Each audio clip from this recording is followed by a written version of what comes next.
Hello, welcome to Mathematical Physics. In this video, we're going to focus on sets and propositional logics. And as you all know, that all mathematical theories out there or implication of mathematics on physical laws um, can be deduced or reduced back to just sets, logical connectives, quantifiers, logical symbols, and most importantly, propositional functions or propositional expression. So those things I just mentioned, they are building blocks for any mathematical theories. Now, analogous to, let's say, physical laws, let's say quantum field theory, uh, you could also see that it can be reduced to sets of fields and their interactions. Okay, so I'm going to show you how you could break a theory down to its basics in a second. As you may have learned in your undergraduate course, uh, Lagrangian mechanics and Hamiltonian mechanics can be formulated to give you the equation of motions. And here's how they construct this. Okay, so you start out with a set M.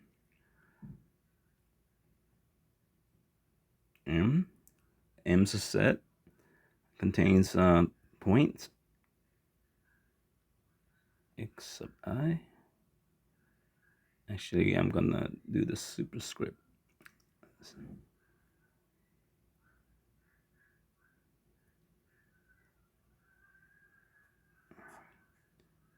Xi. Okay, so then if we go the route, the Lagrangian route, then this thing here get mapped onto the tangent bundle.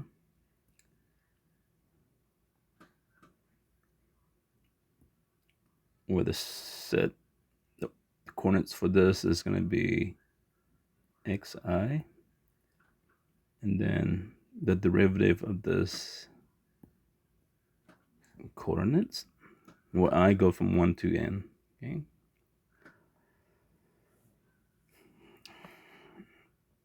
If you go the Hamiltonian route, then you go to the cotangent bundle. So you go up this way. So this is t of m. And the coordinates for this object here is xi again. But then over here is pi, where p stands for the components of the momentum. And again, I go from 1 to n. Okay. Okay. Now, if you go up one more, so this object here is called the cotangent bundle of m. Then the Tm on the right hand side is the tangent bundle of m. Okay. Now, if you go up one more, what is a tangent? What is a tangent bundle of a tangent bundle? In this case, it's going to be T of Tm. Okay. So that means all this here. So this thing here will go up here as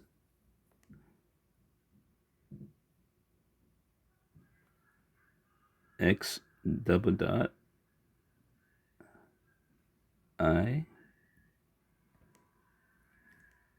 So the coordinates up here is going to be so that right there is going to pick up x double dot I, and this thing here will get x dot. Now on this side, if you do the same thing, you go to the tangent bundle of a cotangent bundle. It's going to be T of T star.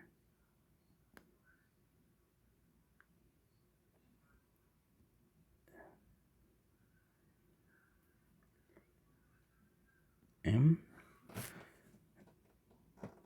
And this is going to be,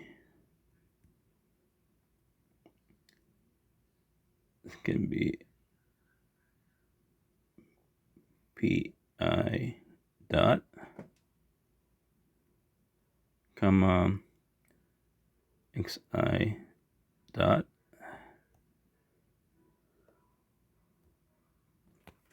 Okay, so in undergraduate mechanics, you can go back and forth between Lagrangian formulation and Hamiltonian formulation by the Legendre transformation.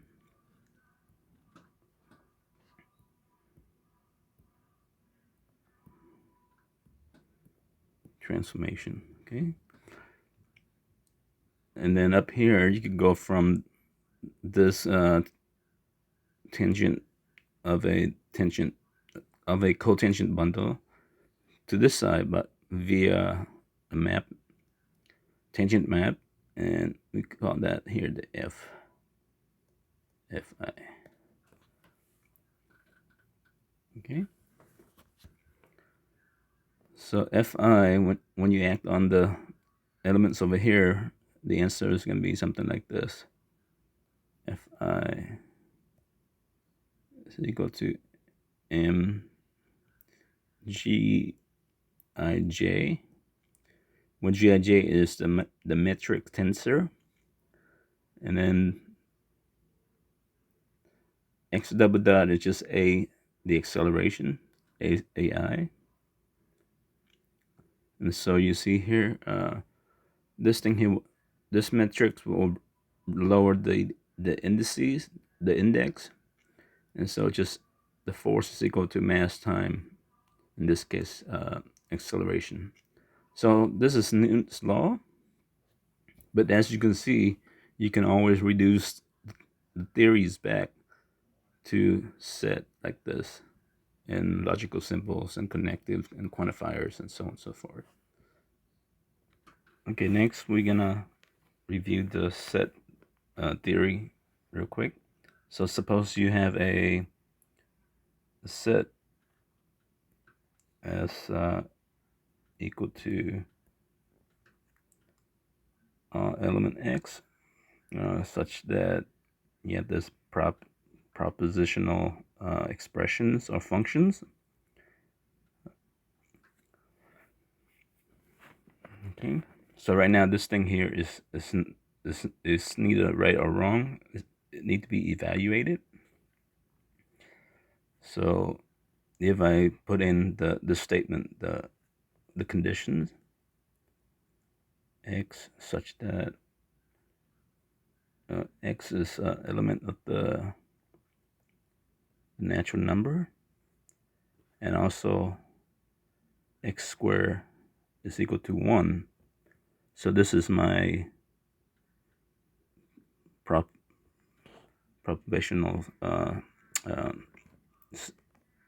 expression here. So x squared is equal to 1, so the only solution is take the square root of both sides, then you get a set of 1 minus 1. Okay.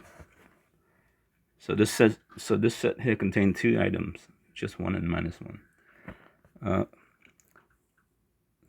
Other set can be variables or name of people, Tyler, Amanda, and Poseidon.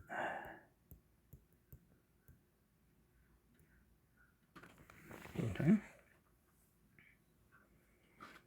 Or it could be a combination of numbers and people's name like this. Okay. Okay, so now imagine you have two sets S and T. Okay.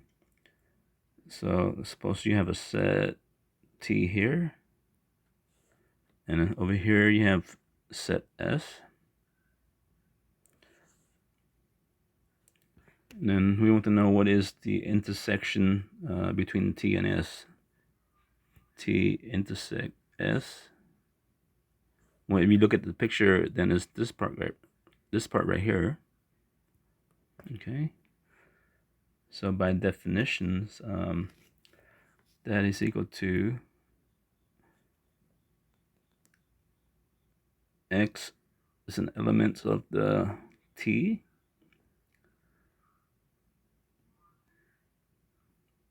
and also X is an element of the set S. So X is in here as X. And then of course out here is here, this part right here is T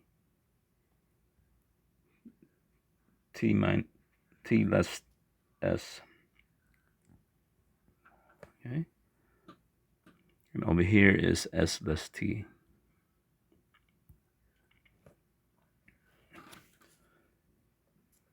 Okay, so for example, T less S would be T less S.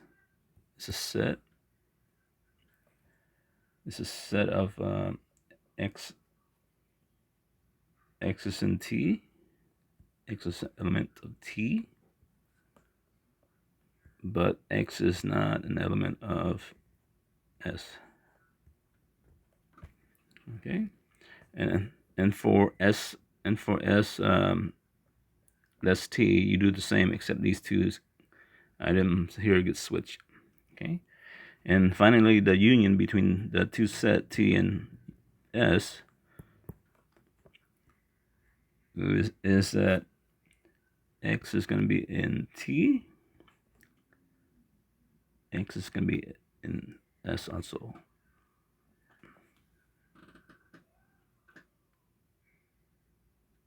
Okay, next we'll going to discuss propositional statement and show us ways to prove things in mathematics and physics. So here's definitions. Def. A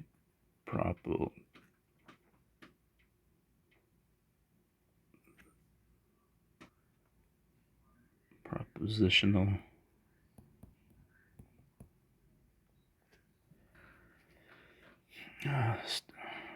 state. So it's a statement.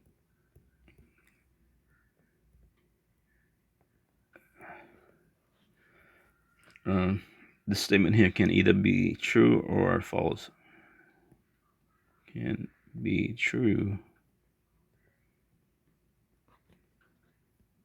or false. Okay, so for example, let me say, here's my, if I say X is less than 2, is that a proposition? This is supposed to be proposition. Sorry. Well, the answer is this true or not? Well, it's true depending on which X you put in. So this here is just a statement. So this is not a proposition, unless you're substituting in for what the variable is. Okay. So if I substituting in for, let's say, X equal to 1, then it's less than 2, then this proposition is true. Okay. But in this form here, it still remains to be verified. Okay. Okay, so there are 3 ways that you can build new propositions. Okay. 3 ways to build new proposition.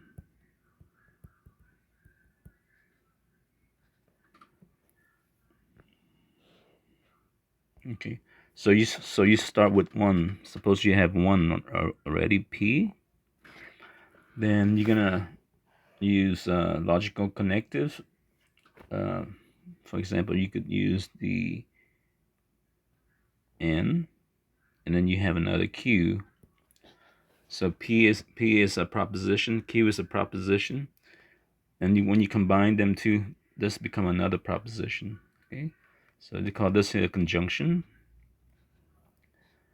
Then you could P with the symbol down, Q. By the way, this is a conjunction,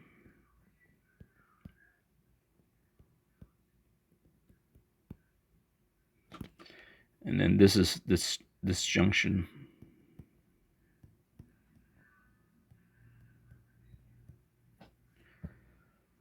And then finally you have the negation of the proposition. So this is a new one, because those are the three ways that you can make new proposition from the old one. Okay. Okay, so let's write down the truth table for some of these things. How about so you have P, Q, and then P and Q. Okay. So when P is true, and Q is also true, then P and Q is the statement here is going to be true. Now when T is true and Q is false, then this is going to give you a false statement. Okay. Now when P is false and T is true, this again going to give you a false statement. And then when this is false, and then this is also false.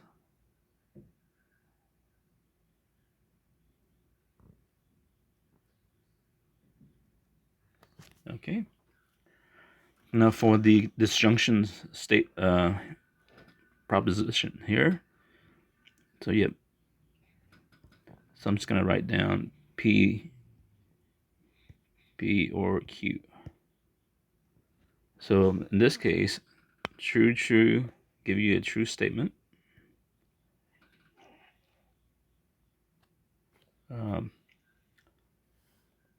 True false will give you a true statement.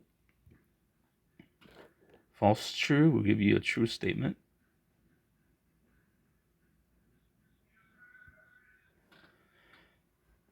And then false true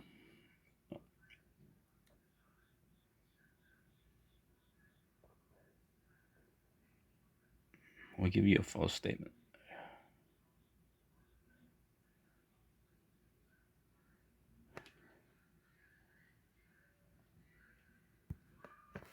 Okay. And then for the negation,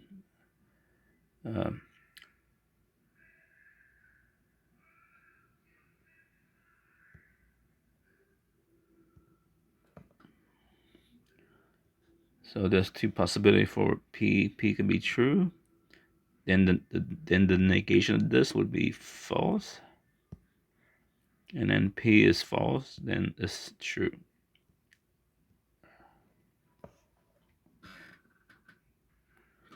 Okay, next up we're gonna introduce two more logical connectives, and it's gonna be the right arrow and the left arrow. So we're gonna use this.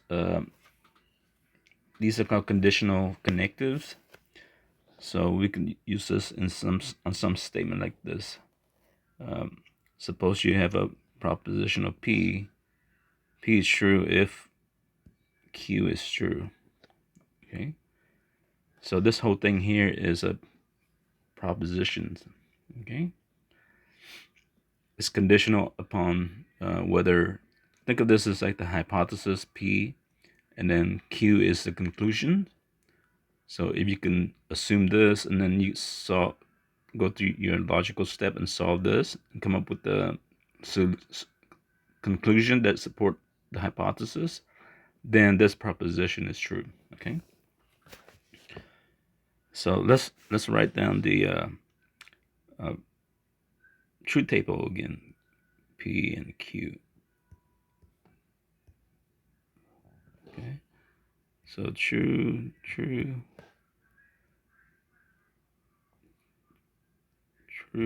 false, false, true, false, false. All right. So what about this? P implies Q.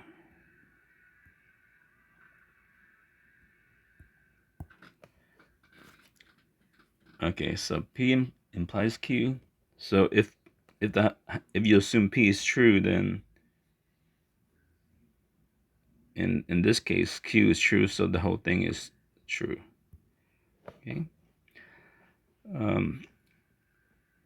When P is true, but then you prove and your conclusion is false, then this thing here is false. If your assumption is false to begin with, and your conclusion is true, then the proposition is true. And then when you have false for P and Q, then P implied Q is always true. Okay.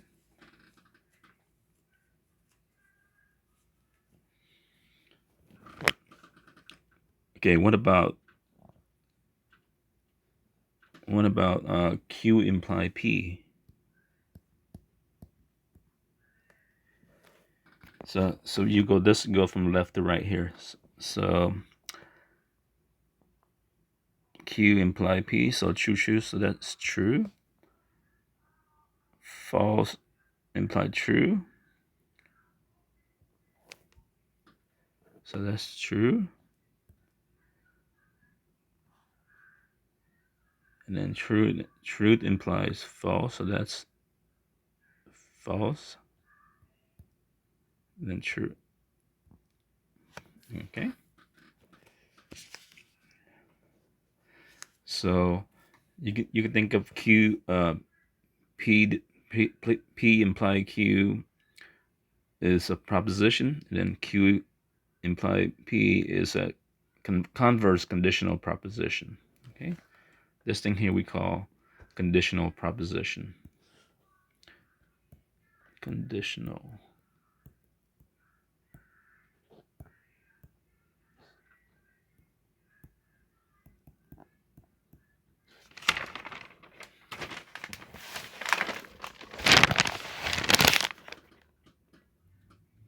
Okay, continuing on with the truth table. So P and Q again.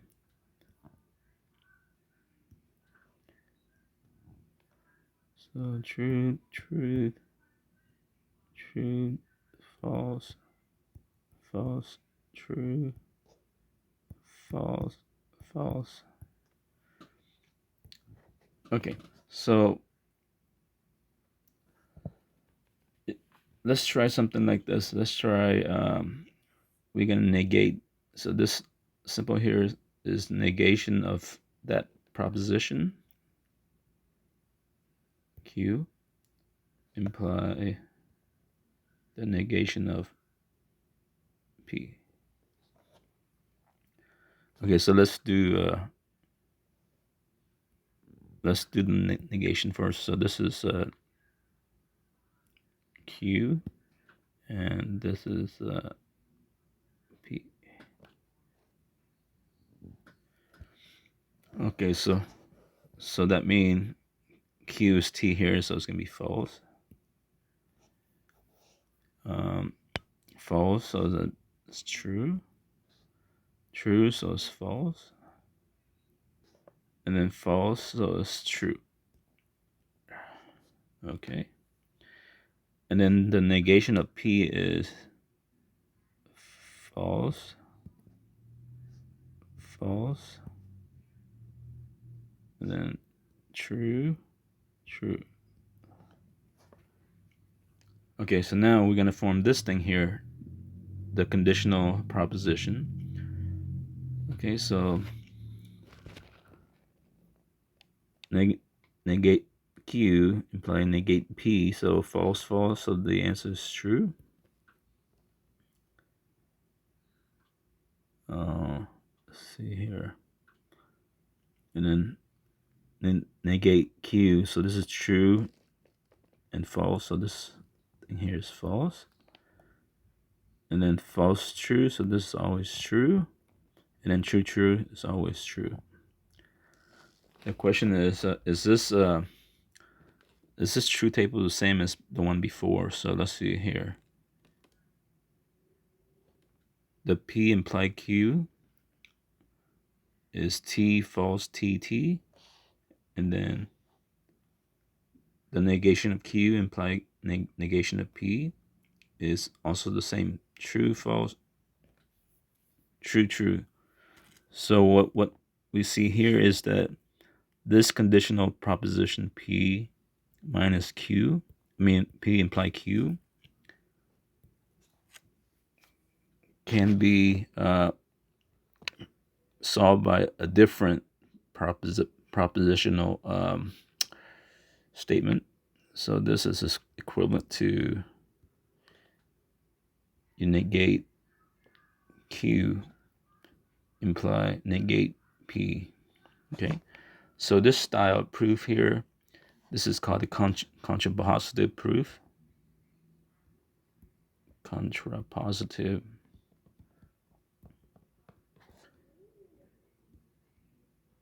proof. Okay, so these two propositional statements are equivalent because they have the same truth tables. Okay, and then if you do a proof where you assume the hypothesis and you prove and you come up with a conclusion, so this is called a direct proof.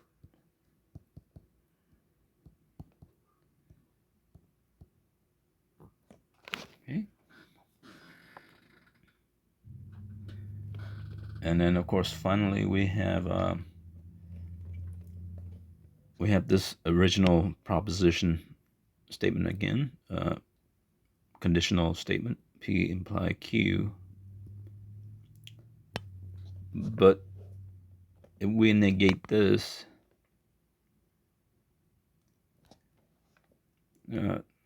then this is equivalent to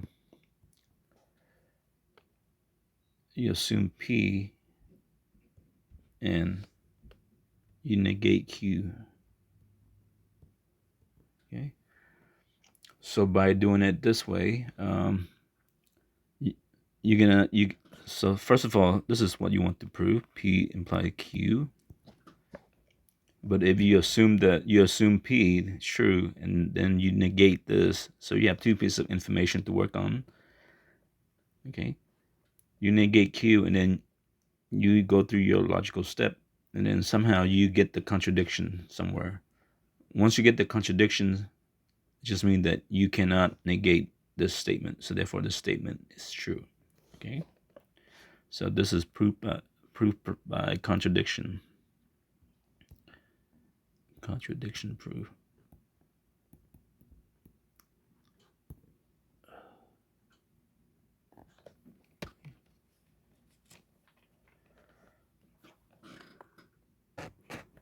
Okay, so next is we're going to talk about the quantifiers. Quantifier.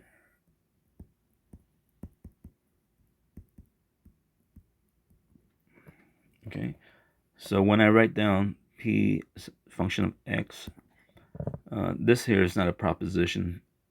It's a proposition of functions, because you still need to put in for what X is, and you need to tell what this object is. Okay, but when you combine this with a quantifier, and in this case a universal quantifier, for example, for all X, P of X, then this whole thing here is a proposition. Okay, so for example, if I say X x equal to x less than 4. So is this a true state? Is that a true proposition for all x? No, right? It's false because you could have x that is not less than 4. It could be greater than 4. Okay.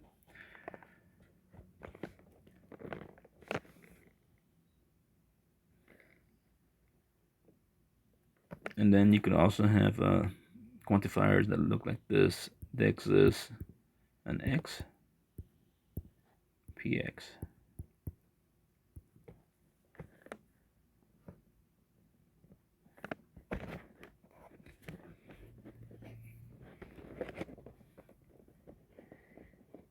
Okay, so this can also be another one.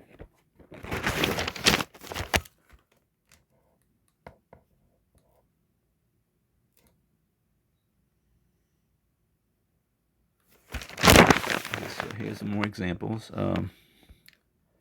Suppose I have this statement, this problem, 2 to the y is equal to x.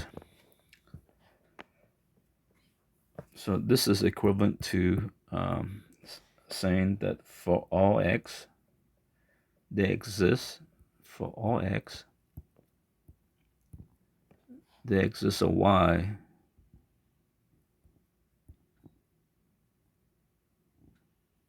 such that 2y equal to x.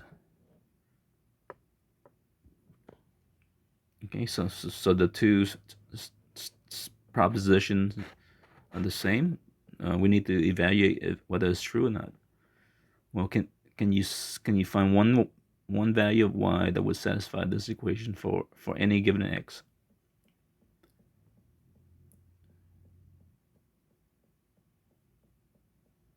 Well, first you need to solve it for y, right? So take the ln of on both sides. So y equal to ln of 2. Y ln of 2 equal to ln of x. And then you divide both sides by ln of 2, so you have y equal to ln of x divided by ln of 2. And this is equal to ln of x over 2.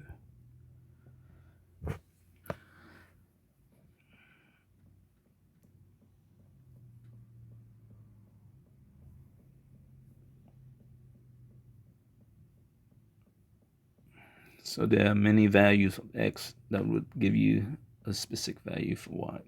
Okay.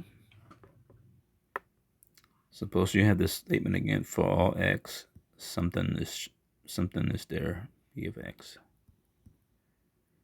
But if you want to negate this whole thing here, this proposition, then you put the negation symbol there. Then this is equivalent to that there exists a y.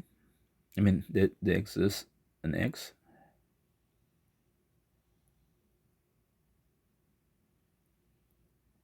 And then you negate the proposition. So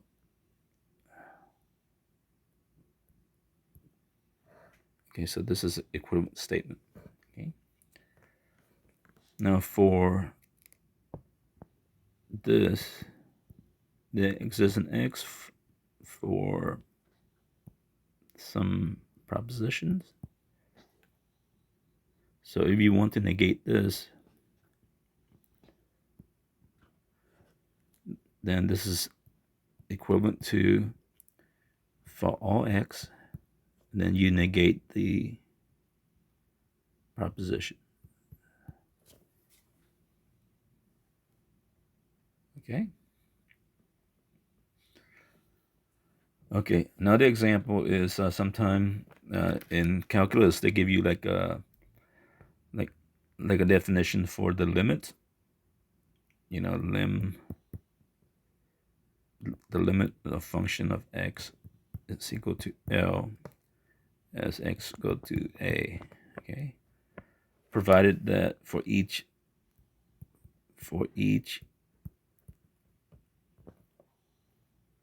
epsilon greater than 0, positive epsilon, there exists a delta, positive delta, such that I use this symbol, the norm x minus a, or minus delta, no, sorry, x minus a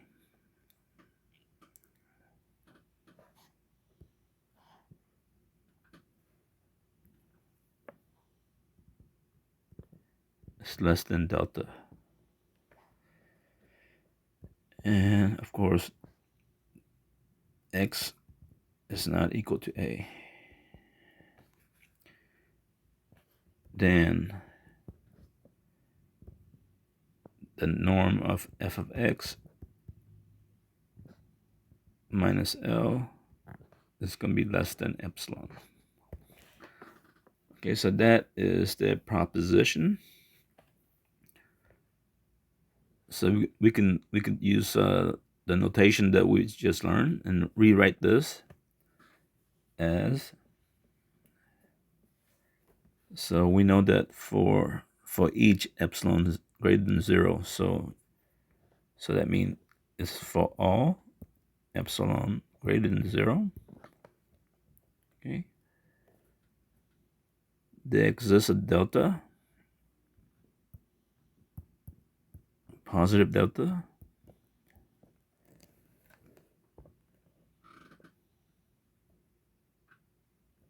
and for any x, as long as it's not equal to a. So here you have to imply that this is mean for all x. So for all x,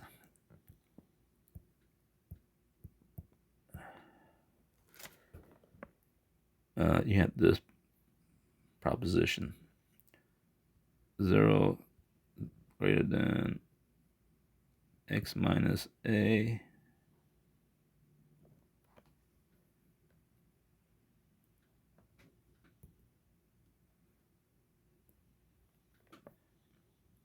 minus a less than delta, imply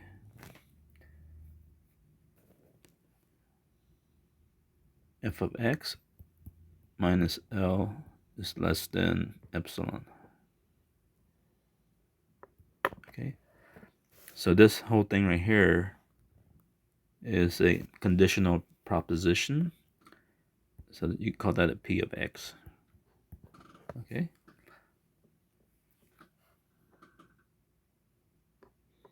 Okay, now I'm going to demonstrate how to use three types of proof methods, three methods for doing proof.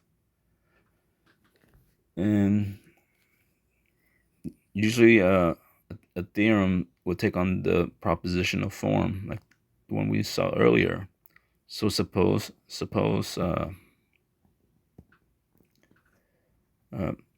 x and y are element of the real number.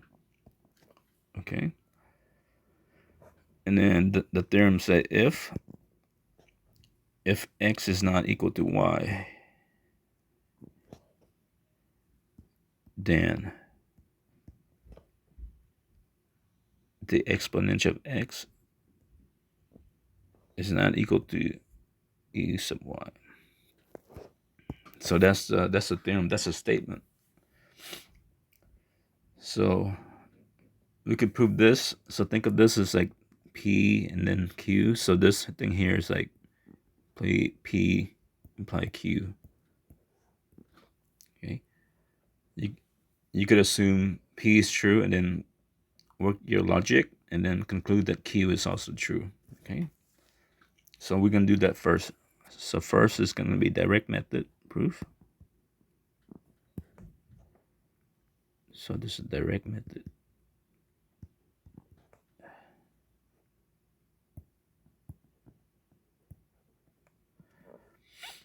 All right, so we're going to assume x equal to y. Okay, assume x equal to y.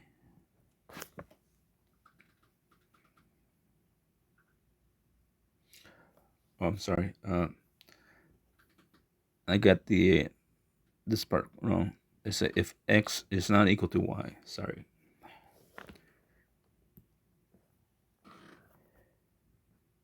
So we can assume that x is not equal to y. Okay. So if x is not equal to y, that means one is greater than the other. So let's say y is greater than on a number line. Let's say x is here and y is here. So that means y minus x will give you a positive number. It's equal to some value r, let's say. So then y then is equal to x plus r. So here we assume that y is greater or less than y x. Okay. So let's start with y here. So if you solve this equation here for y, so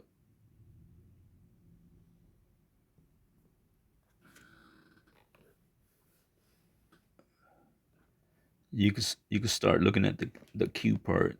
So you want to show this part, okay? So you have e to the x, and over here you have e to the y, but e to the y is given by x plus r. So e to the x plus r, this is equal to e to the x times e to the r, but we saw that r is greater than 0, and then we saw that the exponential function itself is also greater than 0. So this thing here is positive quantities.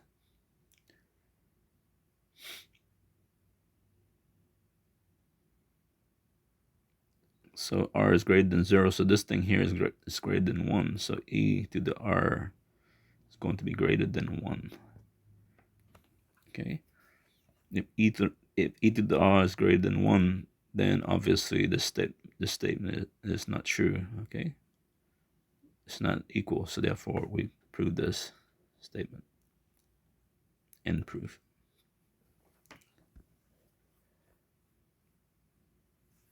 Okay. The contrapositive proof. Contrapositive.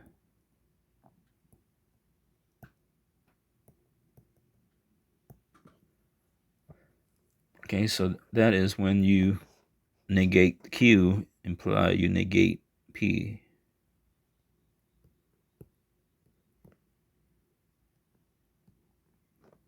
Okay, because it has the same truth table to P imply Q. Okay, so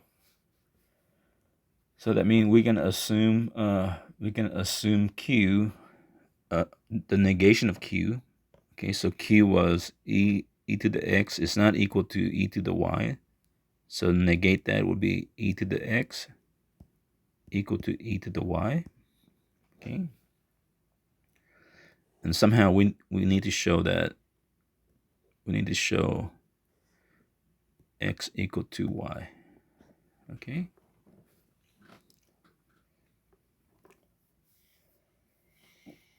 So let's start with this. Start with the left hand side of this equation. Start with x. So x is the same thing as ln of e to the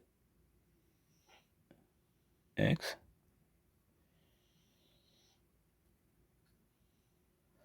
Okay,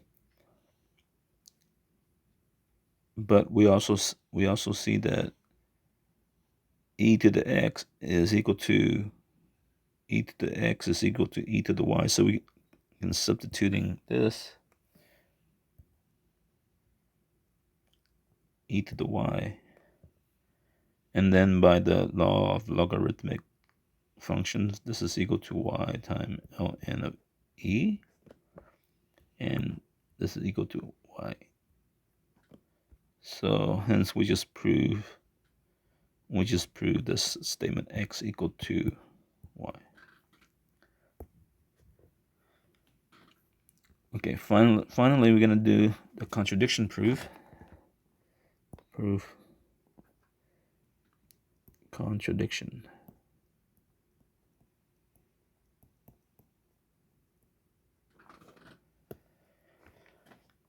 So with that, so if you want to prove P imply Q, the contradiction would be you negate this, and you know that this is equivalent to uh, P and negate Q. So if you can use this and then come up with some contradiction, that means this must be true. Okay. Okay. So let's see. P was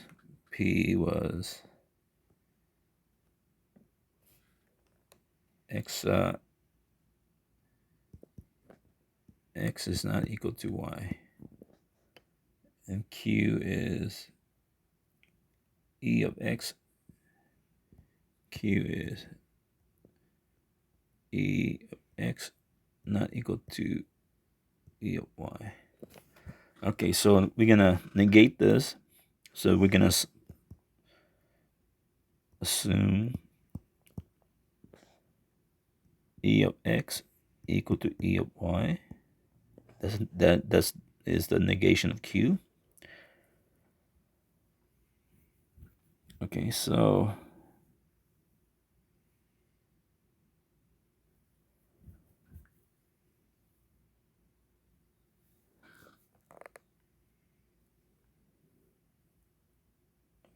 e of x equal to e of q. Well, we know that from Rolle's theorem that if a function's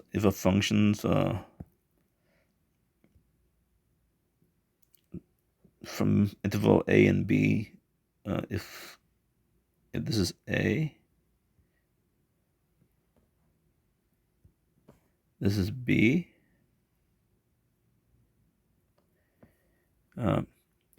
then over here somewhere there must be a horizontal line. So there must be a c contained in this interval a comma b, such that this function, when you take a derivative of this, then you could find the point where the slope is 0. So this is c such that the derivative is equal to 0. Okay. Okay, so if we assume this to equal to this, but we know that ex is non-zero for any x, and then if you take the f of x equal to ex, you take a derivative of this, you get the same thing back, e to the x. But if you look at that function e to the x,